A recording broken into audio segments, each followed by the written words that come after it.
Hello guys, പത്തരമാറ്റിൻ്റെ ഒരടിപൊളി എപ്പിസോഡിലേക്ക് എല്ലാവർക്കും സ്വാഗതം. എല്ലാവരും ചാനലൊന്ന് ലൈക്ക് ചെയ്യാനും സബ്സ്ക്രൈബ് ചെയ്യാനും ഷെയർ ചെയ്യാനും മറക്കണ്ട കേട്ടോ. വീഡിയോ മുഴുവനായി കാണാൻ കൂടി ശ്രമിക്കണം. ഒരു ദിവസം മുറിയിലേക്ക് അനാമിക കയറി ചെല്ലുന്ന സമയത്ത് ഹനിയും നന്ദുവും സംസാരിക്കുന്നത് കേട്ടിട്ട് അനാമികയ്ക്ക് വല്ലാതെ ദേഷ്യം വരുന്നുണ്ട് കേട്ടോ. ഉടൻ തന്നെ അനാമിക എന്ത് ചെയ്യുന്നുണ്ട്, ജാനകിയുടെ അടുത്തേക്ക് ചെല്ലുന്നുണ്ട്.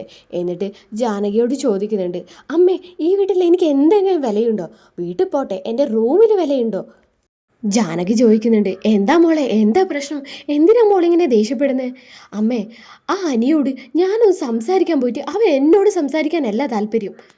ആ നന്ദുവിനോട് ഫോണിൽ ഇങ്ങനെ ശൃംഗരിക്കുക ചെയ്യുന്നവൻ. അമ്മേ, അനിയുടെ നിലപാട് ഇങ്ങനെയൊക്കെയാണെങ്കിൽ എനിക്ക് ഈ വീട്ടിൽ ജീവിക്കാൻ ബുദ്ധിമുട്ടുണ്ട്. എന്താ എന്താ അമ്മ ഒന്നും മിണ്ടാതെ നിൽക്കുന്നേ?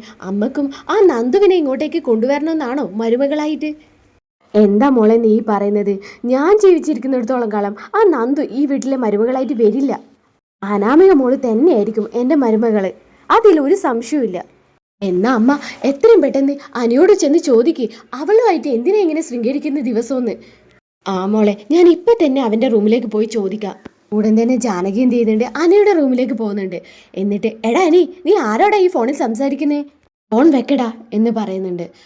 അപ്പം തന്നെ അനി പറയുന്നുണ്ട്, ശരി നന്ദു, ഞാൻ പിന്നെ വിളിക്കാമെന്ന് പറഞ്ഞ് ഫോൺ കട്ട് ചെയ്യുന്നുണ്ട്. കേട്ടതും ജാനകിക്ക് ദേഷ്യം വരുന്നുണ്ട്.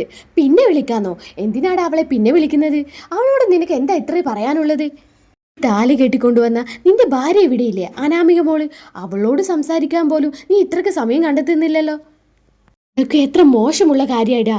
നിന്റെ ഭാര്യ ഇവിടെ ഉണ്ടാകുമ്പോൾ അവളെ സമ്മതമില്ലാതെ നീ മറ്റൊരു പെണ്ണിനെ വിളിക്കാൻ പാടുണ്ടോ? തറവാട്ടിൽ ഇങ്ങനെയുള്ള കാര്യങ്ങളൊന്നും നടന്നിട്ടില്ല എന്ന് നിനക്കറിയില്ലേ? മുത്തശ്ശനും മുത്തശ്ശിയൊക്കെ അറിഞ്ഞാൽ എന്തുമാത്രം സങ്കടപ്പെടുന്നു. ഓഹോ, മുത്തശ്ശനും മുത്തശ്ശിയൊക്കെ എൻ്റെ കാര്യം അറിയുന്നതിലേ അമ്മക്ക് പേടിയുള്ളൂ. അമ്മയുടെ പുന്നാര മരുമകളുണ്ടല്ലോ, അവളെ ചരിത്രം അറിയട്ടെ, എല്ലാവരും അറിയട്ടെ. അവളെ കാമുകൻ്റെ കൂടെ അവൾ എത്ര ദിവസം ചുറ്റിക്കറങ്ങി നടക്കുന്നേ. അനി, നീ എന്തൊരു അസംബന്ധാ പറയുന്നത്? മോള് ചില സമയത്തൊക്കെ അവൾ ഫ്രണ്ട്സിനെ കാണാൻ പോകാറുണ്ട്, അതൊരു തെറ്റാണോ? അമ്മേ, അമ്മക്ക് അനാമികയെക്കുറിച്ച് ഒന്നും അറിയില്ല. അമ്മയുടെ വിശ്വാസം അമ്മയെ രക്ഷിക്കട്ടെ. അനാമിക എവിടെയാണ്, ആരെ കാണാനാ പോകുന്നതെന്നൊക്കെ വ്യക്തമായിട്ട് എനിക്കറിയാം. ഇനി അവളോട് ചോദിച്ചാലും അവളെ വായിന്ന് സത്യമൊന്നും വീഴാൻ പോകുന്നില്ല. പിന്നെ എനിക്കെല്ലാ കാര്യവും അറിയാമെന്നുള്ള കാര്യവും അനാമികയ്ക്ക് നന്നായിട്ട് അറിയാം. അങ്ങനെയുള്ളവളോട് ഇത്രയൊക്കെ മര്യാദ കാണിക്കാനേ എനിക്ക് പറ്റൂ അമ്മേ.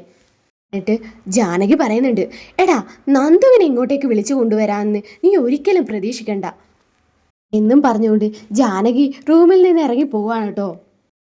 അനാമികയെക്കുറിച്ച് പറയുന്നത് കേട്ടിട്ട് ജാനകിയുടെ മനസ്സിൽ ചെറിയ അസ്വസ്ഥതകളൊക്കെ ഉണ്ടാകുന്നുണ്ട് കേട്ടോ. ആ സംശയം തീർക്കാൻ വേണ്ടിയിട്ട് അനാമികയോട് ചോദിക്കുന്നുണ്ട് ജാനകി, മോളെ, അനി എന്താ അങ്ങനെ പറഞ്ഞത്? മോള് പുറത്തു പോകുന്നത് ബോയ് ഫ്രണ്ടിൻ്റെ കൂടെയാണോ? അമ്മ എന്താ ഈ പറയുന്നത്? എനിക്ക് ബോയ് ഫ്രണ്ട്സ് ഒന്നുമില്ല. എനിക്ക് 2-3 കൂട്ടുകാരികൾ മാത്രമേ ഉള്ളൂ. അവരെ വല്ലപ്പോഴും ഒന്ന് കണ്ടാലായി.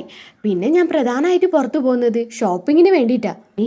അവൻ്റെ ഭാഗം ശരിയാന്ന് കാണിക്കാൻ വേണ്ടിയിട്ട് വെറുതെ പറഞ്ഞുണ്ടാക്കുന്ന കഥകളാണ് അമ്മ ഇതൊക്കെ. അമ്മ ഇതൊന്നും വിശ്വസിക്കാൻ പാടില്ല. മോളെ, ഞാൻ വിശ്വസിക്കാനൊന്നും പോകുന്നില്ല. അനി അങ്ങനെ പറഞ്ഞതുകൊണ്ട് മോളോടൊന്ന് ചോദിച്ചെന്നുമല്ലോ. അത് കഴിഞ്ഞ് അനാമിക റൂമിലേക്ക് പോകുന്നുണ്ട്. എന്നിട്ട് ആ നന്ദുവിൻ്റെ കാര്യം ആലോചിച്ച് അനാമികക്ക് ഒരുപാട് ദേഷ്യം വരുന്നുണ്ട് കേട്ടോ. എന്നിട്ട് പറയുന്നുണ്ട്, ആ നന്ദുവിനെ കൊട്ടേഷൻ കൊടുത്ത് കൊല്ലാൻ നോക്കിയിട്ട് പോലും അതുപോലും പറ്റുന്നില്ലല്ലോ ഈശ്വര.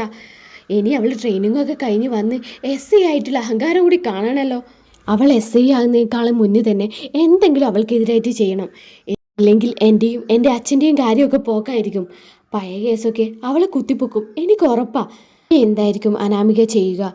തുടർന്നുള്ള എപ്പിസോഡുകൾക്കായി ഈ ചാനൽ ഒന്ന് സബ്സ്ക്രൈബ് ചെയ്ത് വെക്കുക.